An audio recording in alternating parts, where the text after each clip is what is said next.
Good morning. I hope we all had a beautiful and meaningful Shavuot.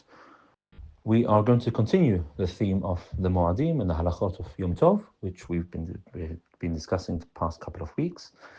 And we want to turn our attention now to electricity on Yom Tov specifically. So what we have established so far is, with regards to the melachot of Yom Tov, is that it is permissible for a person to increase the fire on Yom Tov, or even to light a new fire, provided it comes from an existing flame. But in normal circumstances, it is forbidden to extinguish the flame. And we also discussed using timers on Yom Tov. So now turning to electricity. We have to distinguish between two types of electricity.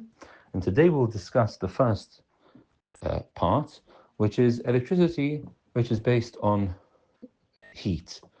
Incandescent bulbs, filament bulbs, these kinds of lights which are generated with heat, as opposed to other kinds of electricity like LEDs, which is a different discussion. That's part two. So let's first start with bulbs on Yom Tov, which are generated with actual fire, actual heat. And so clearly on Shabbat, it's forbidden to switch on or switch off such a bulb. That would be in Isur D'Oraita to switch on such a bulb because it gets red hot, and that is what we call bishul or mav'ir, more precisely. It's going to be lighting a new fire. On Yom Tov, however, what's the status of these lights? So one would think that to switch on an incandescent bulb is going to be asur, because we've learned that although it's permissible to light a fire on Yom Tov, there has to be from an existing flame. However, if a person is switching on a light, an incandescent bulb, then that is creating a new fire. It wasn't coming from an existing flame, and therefore, al panav, seemingly, it should be that such a flame is forbidden to light on Yom Tov, to switch on such a bulb. And this is indeed the halacha of the vast majority of the poskim, that it is asur to switch on an incandescent bulb on Yom Tov, because one is creating a new fire. However, there were poskim who took the opinion that it is permissible to do so. And two different reasons were given.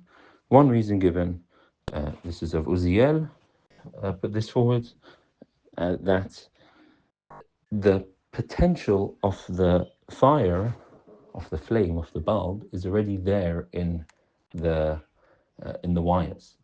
It's not, when we say it's forbidden to create a new flame, that's to strike a match and to light a new fire. But if the potential is already there in the whole electrical system, then one can argue that that is comparable not to switching on a new flame, but actually making a fire from an existing flame, because the potential of the electrons are there already, and one is just actually transforming it into an actual fire. Since the potential is there already, it's not considered that one is creating a new flame.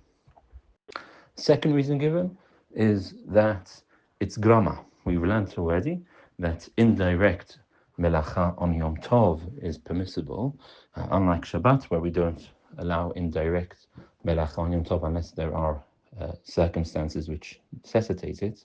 On Yom Tov, however, grama generally is permissible, and so using electricity in such a way is indirectly causing a new fire, and that was a second grounds to permit it. However, as we said, the vast majority of the Hachamim, including Chacham Ovadia, were posek that it is asur to light a new incandescent flame on Yom Tov, and that's generally the psak we're taken on. What should be said, though, is that Likuli Alma, according to everyone, it would be permissible to turn up a dimmer light on Yom Tov. Because if you think about it, the light's already on, so there is an existing flame, and one is now just increasing the fire. And therefore, according to everyone, turning higher a dimmer light would be permissible on Yom Tov, but one couldn't turn it down, because we've already learned that extinguishing on Yom Tov is not permissible, and therefore decreasing the dimmer light is not permissible. Increasing, however, would be permissible, because it is something which is considered as not creating a new flame, but increasing the fire, and that is permissible on Yom Tov. We will, B'ezras Hashem, next time, on Monday, discuss the second part, which is electricity which is not generated through heat and fire, and then discuss the different communities with regards to customs, with regards to electricity on